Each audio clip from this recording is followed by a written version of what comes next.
Hello aspirants. तो ये एक शॉर्ट वीडियो होने वाली है, लेकिन इस वीडियो में हम लोग एक बहुत इंपॉर्टेंट चीज़ के बारे में डिस्कस करने वाले हैं।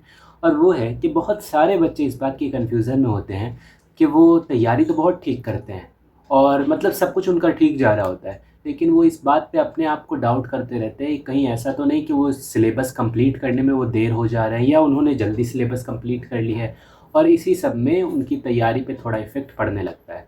तो मैं इसी बात को आज एक्सप्लेन करने वाला हूँ आप लोगों को कि राइट टाइम या बेस्ट टाइम क्या है जब आपको सिलेबस कंप्लीट करना चाहिए। और ये बात मैं आपको क्यों बताऊँगा, तो सबसे पहले यही बात बता दूँ कि मैंने इस बार नीट 2024 में, जो कि मेरा फर्स्ट अटेम्प्ट था, मैंने फर्स्ट अटेम्प्ट में 685 स्कोर किया है। और इस वजह से मैं आप लोगों को कुछ गाइडेंस ज़रूर कर सकता हूँ कि आप लोगों के लिए बेस्ट टाइम कौन सा रहेगा अपने सिलेबस को कंप्लीट करने के लिए।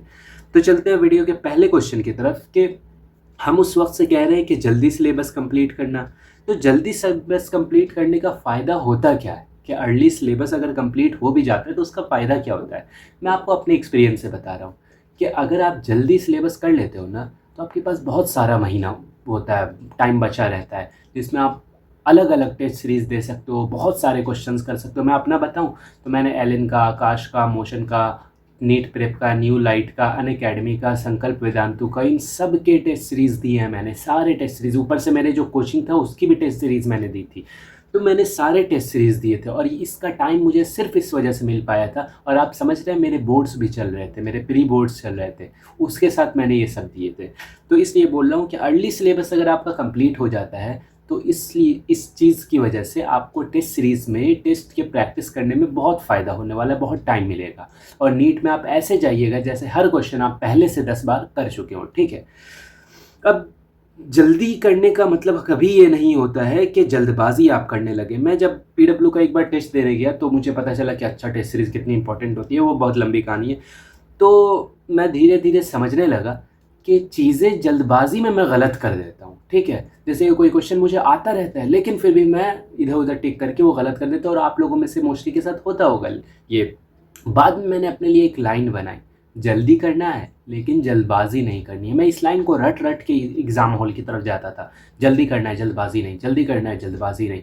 तो मैं जल्दी काम करता था बट जल्दबाजी नहीं करता था, जिसकी वजह से गलती हो जाए। तो इस वजह से मेरे नेगेटिव मार्किंग कम होते गए। आपको पता है, मेरे नेगेटिव मार्किंग 25-30 हुआ करते थे, जो घटते घटते नीट एग्ज़ाम में 7 हो गए थे, ठीक है। इस वजह से बोल रहा हूँ, जल्दी करना है, जल्दबाजी नहीं करनी है। अब मैं आपको बताऊँ कि मैंने अपना सिलेबस कब कंप्लीट किया था। तो आपको शायद नहीं पता, मैं सेल्फ स्टडी किया करता था। मैं वैसे किसी कोचिंग को ऐसे फॉलो नहीं करता, ना ही पीडब्ल्यू, मैं यूट्यूब से ही पढ़ा करता था। तो मैंने अपना सिलेबस ऑलमोस्ट जनवरी में आप समझ सकते हैं मैंने पूरा ख़त्म कर दिया था। बस कुछ एक दो टॉपिक्स, जैसे कि वो वर्नियर कैलिपर स्क्रू गेज हो गया, इसी तरह से सेमीकंडक्टर्स के कुछ टॉपिक्स हो गए, ऐसे ऐसे बीच बीच के कुछ टॉपिक्स डॉट्स बचे हुए थे, जो कि जब मैं टेस्ट देता गया तो धीरे धीरे वो डॉट्स भी फिल होते गए। तो इसलिए फिल हुए वो अच्छे से, क्योंकि मैं टेस्ट देने लगा था, मैंने सिलेबस पहले कंप्लीट कर लिया था, इस वजह से। तो मैंने अपना सिलेबस सेल्फ स्टडी की वजह से कब कंप्लीट किया था, जनवरी में आकर मैंने अपना सिलेबस कंप्लीट किया था। अब लास्ट क्वेश्चन यही बचता है कि आपको अपना सिलेबस कब करना चाहिए, आप अपना सिलेबस कब करें। तो मैं कहूँगा कि आपके लिए बेस्ट टाइम, अगर आप सेल्फ स्टडी वाले हो तो मैं तो कहूँगा कि आप दिसंबर जनवरी में अपना सिलेबस कंप्लीट करो। आप अपनी मेहनत अपने से बढ़ा सकते हो, इफ़िशियंसी बढ़ा सकते हो, ये आपके हाथ में होता है। लेकिन जो बंदा किसी कोचिंग में है या फिर किसी भी इंस्टीट्यूट में है, तो उसके हाथ में ये चीज़ नहीं होती कि वो कब सिलेबस कंप्लीट कर रहा है। उनके लिए अगर मैं कहूँ तो फरवरी लास्ट और जनवरी, फरवरी, मार्च के स्टार्टिंग में, मार्च मिड तक उनका हो जाना चाहिए सिलेबस। मार्च मिड तक उनका सिलेबस हो जाना चाहिए, ये बहुत ज़्यादा टाइम होता है। मार्च मिड हो जाए तो अप्रैल पूरा का पूरा आप क्या दे सकते हैं कि आप अपना पूरा टेस्ट में दे सकते हैं अप्रैल। इससे आपकी इफ़िशियंसी बहुत बढ़ जाएगी, क्वेश्चंस प्रैक्टिस बहुत ज़्यादा होंगे, तो आपको लगेगा है कि हाँ, अब आप में कुछ कॉन्फिडेंस आ चुका है।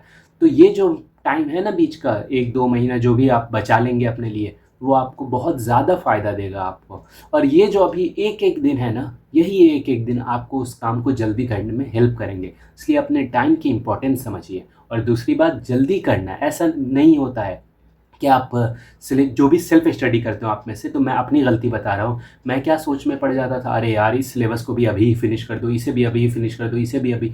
जल्दबाजी नहीं करनी है, जल्दी करना है बट जल्दबाजी नहीं, शांत दिमाग से रहिए, पेशेंस के साथ काम कीजिए। ऐसा मत सोचिए कि अरे कोचिंग में तो इतने धीरे धीरे पढ़ा रहे हैं, मेरा क्या होगा। आप कोचिंग के हिसाब से चलिए। आप पहले साल तैयारी कर रहे हैं लेकिन कोचिंग वाले बहुत सालों से तैयारी करवा रहे हैं, इसलिए आप पेशेंस से रखिए और अपनी तैयारी कोचिंग के हिसाब से, इंस्टीट्यूशन के हिसाब से, या सेल्फ स्टडी कर रहे हैं तो अपने टाइम टेबल के हिसाब से कीजिए। और सिलेबस का कंप्लीशन का अच्छा टाइम यही है, मार्च के मिड तक आपका हो जाना चाहिए। अगर आप सेल्फ स्टडी करते हो तब तो दिसंबर जनवरी आप अपना टारगेट रखो। मैं टारगेट इसलिए कम का बोल रहा हूँ क्योंकि फिर उसको अचीव करते करते करते आप लोग जनवरी लास्ट कर दोगे, मार्च मिड को करते करते करते मार्च लास्ट कर दोगे, तो अप्रैल तो बचेगा आपके पास। इसलिए बोल रहा हूँ मैं थोड़ा सा जल्दी करने। तो लास्ट में फिर बात यही बोलूँगा कि जल्दी करना है लेकिन जल्दबाजी नहीं करनी। वीडियो में कुछ अच्छा लगा हो तो लाइक ज़रूर कीजिएगा, बाकी कुछ डाउट हो तो कमेंट ज़रूर कर दीजिएगा। Thank you.